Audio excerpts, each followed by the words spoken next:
خلطبيطة بالصلصة؟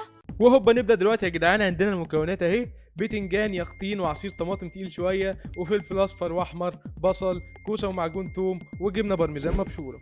ودلوقتي هنحط الفلفل الاصفر على النار، وبعديها نقلبه شويه كده عشان يبقى متساوي من كل الاطراف ونقدر نقشره.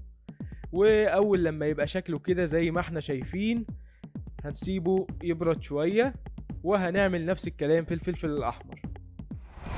وبعد كده هنجيب حله ونملاها ميه مغليه عشان نسلق الطماطم فيها، ولحد ما الطماطم تتسلق نص سلقان كده نكون احنا قطعنا الخضار زي ما انتوا شايفين. وهنطلع الطماطم ونحطها على جنب عشان نعرف نقشرها. وهنقشر الفلفل اللي عملناه ونقطعه، وبعدين هنجيب طاسه ونحط فيها زيت زيتون، وكل البصل اللي قطعناه هننزله كده ياخد صدمه، وبعديها نقلبه شويه. وبعد التقليب هنحط معجون التوم مع البصل ونديهم في الخلطة بيطة مع بعض لحد ما يتبلوا. واول لما يتبلوا